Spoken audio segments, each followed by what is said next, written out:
This episode is brought to you by Hostfully, a company that helps you make beautiful guidebooks for your listing. Make your own at hostfully.com/pad.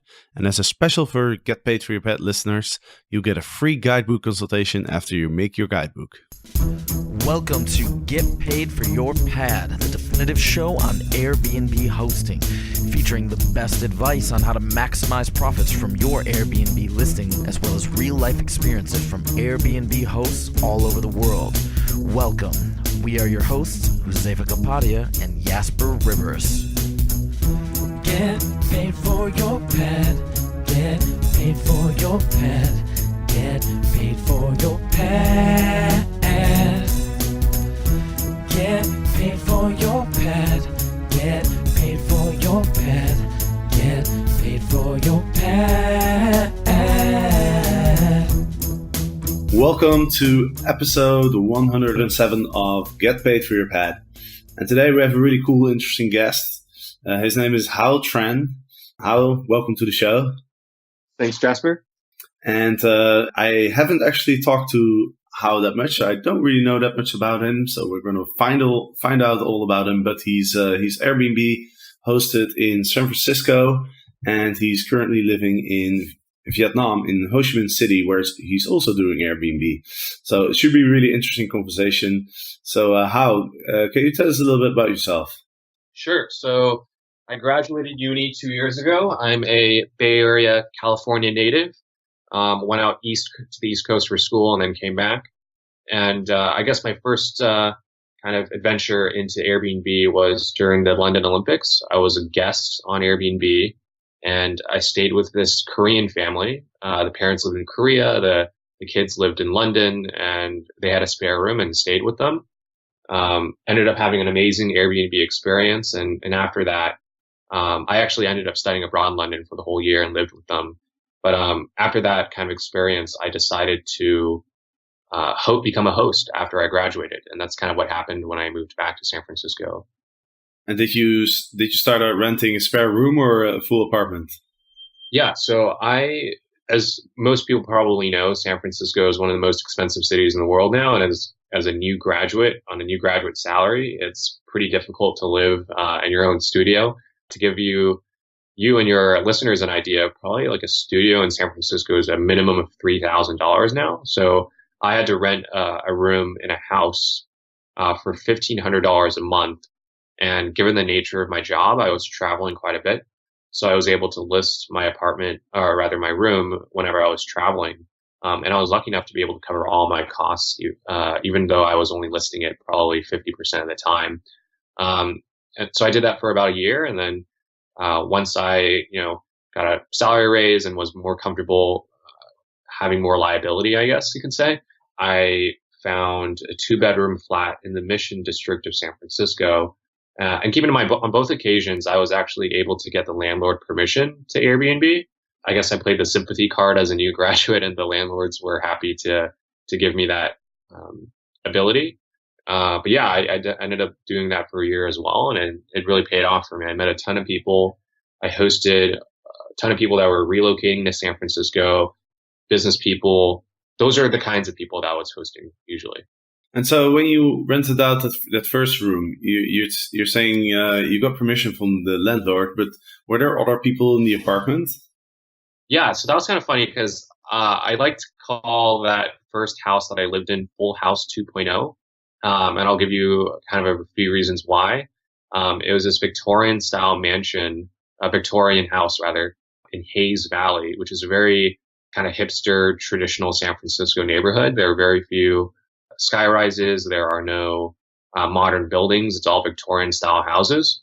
And the house was 2 stories, the family, 2 gay Mormon dads with 2 African-American adopted children and a dog named Princess. They lived on the first floor. They were hilarious. They were really welcoming family.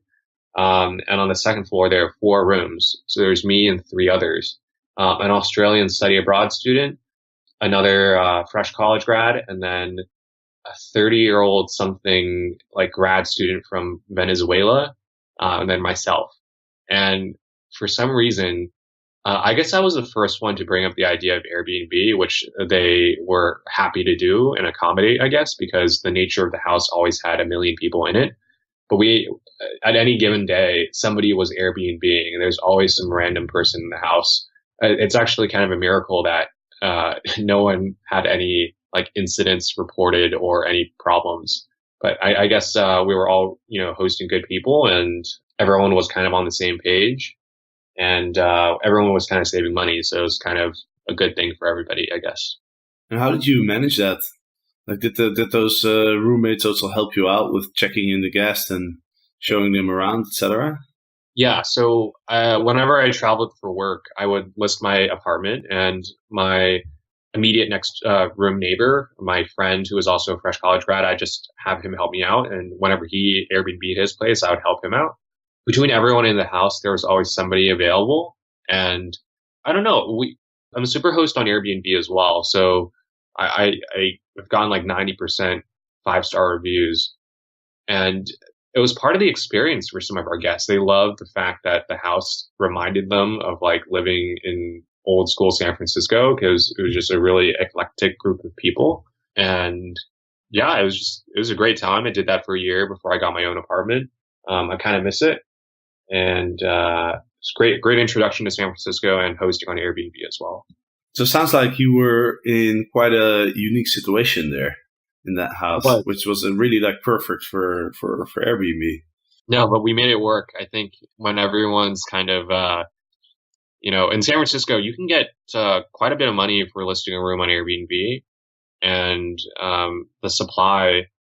I mean, you can see the rent prices. It's like $1,500 minimum for a room, a private room, not even your own apartment. So given that, it's the value proposition of Airbnb is really good. But with that said, landlords are against Airbnb. So if you can find one that can allow it, you should definitely go for it. And just to get an idea, how much were you charging for that room roughly? Yeah, so I was also lucky enough to have worked at another OTA before. I worked at a company called Hotel Tonight. It's a last minute booking app on your mobile phone for hotel rooms. And on this job, I actually learned a lot about supply and demand, in particular in cities like San Francisco. So I noticed in San Francisco that during the weekday, prices go up because obviously business travel. So typically Tuesday through Thursday, you can get rates that are double of other days. Saturdays and Sundays are typically the weakest. So on a normal day, I'd probably get at least $79 for the room in the Victorian style house. On a really, really compressed day, or in other words, days that the hotel rooms are sold out, I can probably get about 150. And I might 2-bedroom flat in the Mission, the minimum was 100, and I can get as much as I remember one week I got as much as 350 per night for 5 nights in a row, because there was a conference in San Francisco called Dreamforce. It's an annual conference. There are something like 50,000 plus attendees, and it just sells out the entire city. Even all the neighboring cities are sold out. So for a lot of people that are trying to book last minute, there's just nothing available except for Airbnb left. And because of my knowledge of kind of supply and demand, given hotel rooms, I was able to kind of maximize that and still get a 5-star review. Actually, the guy that stayed with me during that week gave me a fantastic review. And so you were able to pretty much cover your full rent by renting out that one spare room. So you're always living for free then. Yeah, sometimes I was making a profit. I'm a little more, I guess the best way to put it is more analytical in terms of pricing my room. And for me, it was just kind of fun. I'm not, hopefully I'm not price gouging anyone. I kind of know, what my upper bounds are, and I kind of know what my personality and my value is as a host. I love showing people around. I love taking people out. And yeah, I want to be able to demonstrate that value. If I was to charge, $350 a night and my place was a dump, I'm obviously not going to get a good review, but I guess given that I'm a super host, people see value in that. So it's just kind of, and you're also kind of the people you're catering, right? So the way that I structured my listing was that I actually only allowed one guest at a time. So anyone that was searching as a couple, my listing would never appear. And the reason why I did that was because I wanted to host people that were more likely to be business travelers. They're like less hassle. They have more expectations, I think you could say. But given the standard of my listing, I was pretty confident I would, achieve those expectations. And yeah, that's kind of how it worked. I got a ton of people relocating from Europe, from Asia, that were like working for Uber or Google or, whatever.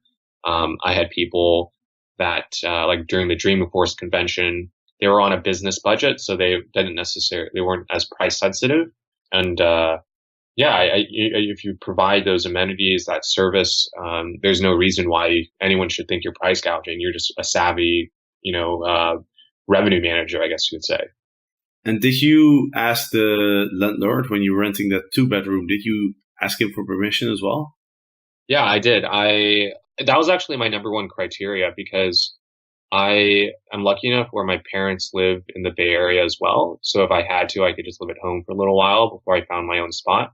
It took me about 3 weeks before finding my first spot. And then as soon as I found the second spot, I gave my other landlord notice that I was moving out.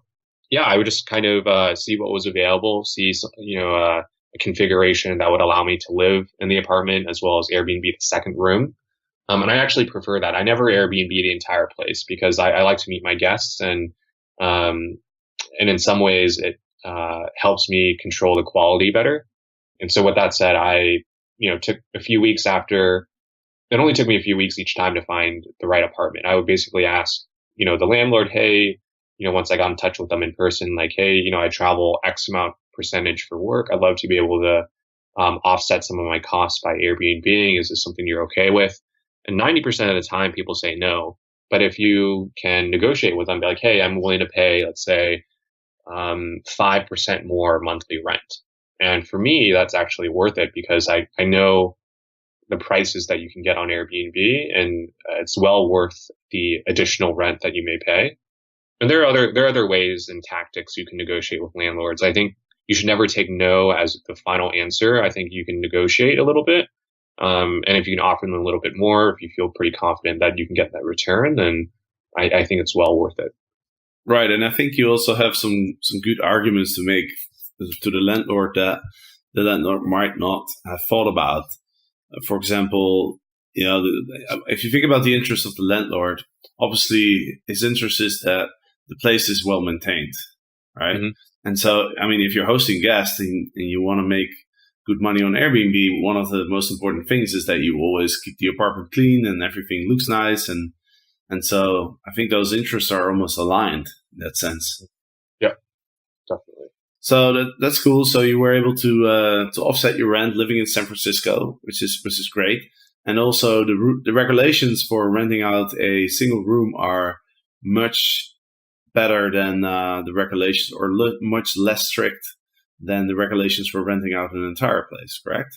Exactly. So actually, I was able to attend, following up to the Proposition F vote in San Francisco. I believe this was November of last year. I was actually a frequent guest at Airbnb's headquarters. Like leading up to the vote, they hosted these weekly kind of host sessions and questions about hosting on Airbnb in San Francisco. And I was invited to kind of be on their host panel on a few occasions. And the Airbnb team there actually kind of made fun of me at some point because apparently I was the only legitimate renter in the city of San Francisco on Airbnb, because you had to go through a permitting process. You had to get the small business application, short-term residential permit, all these kinds of little things. And because physically in my lease, my landlord had said that I could Airbnb, I was able to get those permits. But if you go on Airbnb today, it's just a bunch of illegal listings, all completely illegal, because I'm sure more than a certain percentage of them are renters, not owners. And it's very uncommon to find a landlord that allows a renter to do Airbnb legally. So, do you think that's going to change in the future, where as landlords maybe we'll start understanding Airbnb better and that they become a little bit more positive towards it? I think it really depends on the city. If you're talking about some place like San Francisco, it's going to be very difficult to change. And that's because things like the Proposition F battle have kind of divided the city. There's a clear kind of division. And To some extent, they're right. I think a lot of people that are on Airbnb are abusing the kind of housing system in San Francisco because, some of these landlords in San Francisco, they own like 10 properties, right? And they get so much more value out of Airbnb. And I don't blame them. I think, we live in a capitalist society and it's out of people's best interest to maximize the return. But in some cases, these landlords have evicted people illegally to do Airbnb, and I think that's wrong. So it's kind of a balance. I think some cities where there's more housing supply, then it's not really a problem. But in a place like San Francisco, especially where the perception of Airbnb is somewhat negative, then you have to have some sort of regulations in place. And I think the ones that they have are probably a little too strict, but they are fair in some ways. Like I do agree that renting out entire houses 365 days out of the year or entire apartments is kind of bad and makes the situation worse in San Francisco. But if you are kind of more sticking to the traditional Airbnb mission, which is to share private rooms in a house, I think that should be allowed, no question. If I was a homeowner, I own a 2-bedroom apartment and I wanted to only rent out one room on Airbnb, I feel like I would be constrained by the government if I was told I couldn't do that. I think that would be very unfair. Got it. This is interesting because, I'm in Amsterdam where I'm listing, the local authorities are really cracking down. And so I'm looking at alternative solutions. And one of the solutions I was looking at was a friend of mine is looking for a place in Amsterdam. And I was talking to him about renting out the place to him and then having him list, the other room on Airbnb. And that way, as a team, as him and me, I can make a better return on my investment. And also he gets a place for a pretty, reasonable rate. So, yeah. And I'm sure there's more people thinking about this solution where you're either renting or buying a 2-bedroom apartment and then putting one on Airbnb. So if you had to give a few pieces of advice to someone who's new to Airbnb and wants to set up this construction, what would it be? Yeah, I would probably tell them that try to follow the rules as much as possible. I think that just gives you peace of mind and you're a more legitimate host. No one's gonna be watching you. You're gonna have no problem at all. And I would also say if you're a renter and not a current homeowner, it's always worth asking the landlord if you can Airbnb. It kind of depends on where in the cycle you are of negotiating with the landlord. But if they've already, let's say, verbally committed to you that yes, they'd love to have you as a renter, and then you can ask the question like, hey, thanks for offering this to me. I'd love to be your tenant. But with that said, can I do Airbnb? Right? They're kind of tips and tactics that you can definitely bring with you to negotiating with the landlord. And I think I should probably create a list of this. Actually, I did make a Medium post on it. But anyways, the point is, you can always negotiate, and it's always better to be in line with local regulations rather than doing it illegally, because you could get in trouble quite a bit if you get caught. Yep, I think that's great advice. And your Medium post talks about how to negotiate with the landlord. Yeah, I can give you the link later, but if you go to my Medium page, it's just at Hao Tran. I kind of describe what I did when I went through the process in San Francisco, and yeah, it's pretty straightforward. It gives you a couple tips on how to negotiate, and yeah, it worked out for me twice. So. All right, cool. Well, I'll definitely put that link in the show notes so people can find it.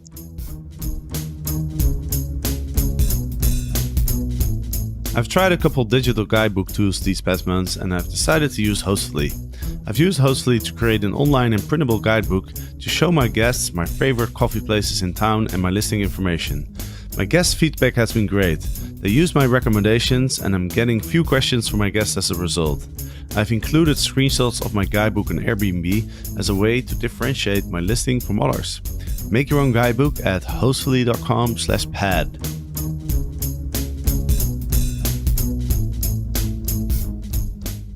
What about in terms of managing the place? Like, for example, let's say you're working and the guest is arriving during the day and you're not available to welcome the guest? Like, how do you do it in terms of management? And then the second question I have is, you mentioned you're a super host. So obviously you've done a really good job in providing a great guest experience. So maybe you can touch on that as well, how you did that. Yeah. So this is both in San Francisco and in Ho Chi Minh City, Vietnam, which is where I live currently. I have an automated lock system. It's just one of those master padlocks. I put it outside my door, and there's a code, and I give that code to my guest, and the key is released. And luckily my apartment's pretty straightforward. There's no like going upstairs. There's no, secret door. It's pretty clear which room is the Airbnb room. And so that's kind of what I do. And I usually tell my guests like, hey, if you want to wait until a certain time, I'll make myself available. Or if you can do it during a specific time slot in the day, like lunch, then I can stop by. And sometimes I prefer doing in-person check-ins too. It gives them a little bit more of a warm welcome. Makes them feel a little more comfortable, especially in a place like Ho Chi Minh City, where most of my guests now, instead of being business travelers, are usually leisure travelers. And a place like Vietnam, where not everyone speaks English or not everyone is comfortable taking the taxi, I think those little things kind of help. So yeah, it kind of depends, but I do have an automated system and just like a simple manual for my guests to follow if I wasn't there. And then as for tips of being an Airbnb Superhost, I think the number one thing is just always making sure the apartment is as clean as possible. I think that's the number one impression. When people walk in the door and they want to feel like they're at home. And part of that is, feeling like it's a clean space. It's been prepared for them. It's like, as if my grandma was welcoming me home, she's going to make sure that the room is clean, stuff like that. So that's probably my number one thing. And I would also say that, you always want to deliver fantastic value. So if you know that you yourself as a host or the amenities of the apartment are worth a lot more than, for whatever reason, like for myself, for example, I live in the apartment that I Airbnb as well. So I know that I'm always available. I'm essentially a concierge if I really needed to be, and I'm always up for going out. So if my guests love being social and they want to check out the city with me, I try to make myself available. And those are kind of experiences that no one else can deliver, I think, especially for travelers to a new city. And people appreciate that. And that's been reflected in a lot of the reviews that I've received. So let's talk about your listing in Ho Chi Minh City. What kind of apartment is it? A 2-bedroom as well? It's a 3-bedroom with 2 bathrooms, and the Airbnb room has its own private bath, and I share one with the other room. I currently have a roommate as well. So between the two of us, it's quite easy to manage the place. And, it's in an apartment tower on the 15th floor. It's got fantastic views of the Saigon River and, a nice breeze that comes in as well. It's a 24/7 building, so it's really accessible, at night. And, it's pretty, no frills. It's clean. It's easy to get to. It's cheap. The kind of rent that I'm paying is ridiculously low, so I can kind of deliver an awesome value to my guests. And for me, I mostly do it just to meet people. But for me, also, it covers my total rent cost, so I can live for free in Ho Chi Minh. So are you're renting the entire apartment, and then you're renting out one room to your roommate, and then one room you put on Airbnb? Is that how it works? Yep, and that's how it works. And in a place like Vietnam, they don't really pay attention to Airbnb. I don't even think the government knows what it is. They've never had any like regulations on home sharing or anything like that, and they probably won't for a while. So, right, that's cool. And did you talk to your landlord as well? So in this case, I was a little luckier. It's my friend's place that I knew. He's a Vietnamese national and has had this apartment for a while, so I was able to get it from him directly. But if you were someone else who didn't know a landlord in Vietnam, I think people are always okay with it as long as you live there. But if you make it a full-time Airbnb and you don't actually live there, then it is a problem. So, and what about the neighbors?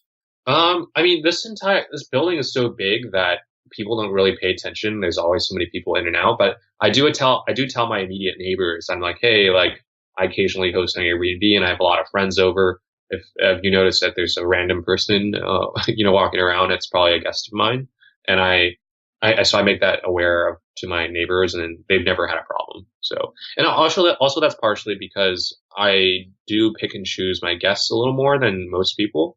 I want to ensure that I have a good experience too as a host. So I typically never pick anyone that has never been a guest on Airbnb before, or people that have like few verifications or are lazy and don't fill out anything in the profile. I think, I try to be proactive and choose good guests. So. Okay, yeah, that makes sense. And just out of curiosity, how did you end up in Ho Chi Minh City? Yeah, so I lived in San Francisco and worked there for a couple of years, and then I went on holiday to Vietnam about 9 months ago. And I am Vietnamese American, so I do know the language, and I do know the food and all the little mannerisms that Vietnamese people have. But this is my first time living here, and on that last trip, I met someone through Airbnb, believe it or not, who had also relocated there himself 2 years before I did.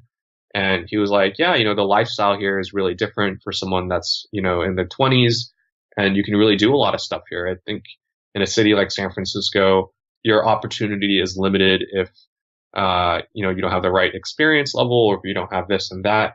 But in a place like Vietnam, it's just really wide open. There's a lot of opportunity, and if you feel like you can get something done, you probably can.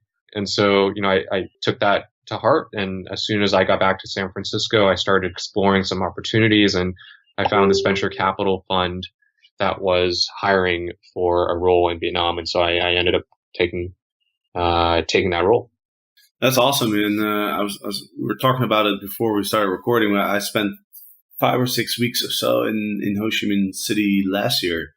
And that was definitely, probably one of in terms of the ratio between how much money I was spending and how much I was enjoying my life, it was probably one of the best places I've ever stayed. It was, I was renting a great room for just $350 for the month in the center of the city, and the food is so great and it's so affordable. I was just paying a couple dollars a meal, really. And it's a great city. It's not too busy. It's not too busy and crowded. It's like some other cities like Jakarta and Bangkok. Yeah, but there's still like quite a lot to do. It's it is packed. It can be noisy at times, but it's not a very spread out city. It's very compact and very dense. Like to get from one end of the city to the next, it's honestly no more than 25, 30 minutes. And that's actually on the far side of things. I usually can get around town from one place to the other in 10 minutes. Whereas somewhere like Jakarta, it's like an hour. So it's just miserable. I don't know how people do it out there. Yeah, and it's I think one of the reasons why it didn't feel as hectic as some of the other cities is because everyone's driving scooters instead of cars. Yeah. So people get around fast, and it's a fast-paced city. I also take bikes myself. And if you don't know how to ride a bike, you can actually use Uber or Grab, which is the equivalent of Uber in Southeast Asia. They actually have an option where you can call a motorbike now. So if you didn't want to take a car, you can take a motorbike, and it's really affordable. It's really fast. The drivers are awesome. I've never had a problem. Right. Yeah. No, I actually rode a scooter in Ho Chi Minh, and I'm very careful with driving scooters and motorbikes, especially in countries where I'm not familiar with, because on my travels I've met so many people who've had accidents. And I think in Thailand they even call it a natural tattoo. If you've had a motorbike accident and you've had some sort of some sort of damage to your skin. Mm-hmm. And so I've always been very wary, but for some reason in Ho Chi Minh I felt quite comfortable just hopping on a scooter and just kind of cruising through the city. Yeah. Awesome. Well, thank you so much for doing this interview. I think it was really interesting. And are you going to be in Ho Chi Minh City for the foreseeable future? Yep. I plan to live there indefinitely. I actually just bought an apartment too, so I'm excited for that. But I don't get the keys for another couple years. Yeah, I'll be out there for a while. So awesome. Well, I'll definitely let you know if I'm coming down, and I probably will at some point. And to all the listeners, thanks for listening, and we'll be back next week. We'll see you then. Get paid for your pad. Get paid for your pet. Get paid for your pet. Get paid for your pet. Get paid for your pet. Get paid for your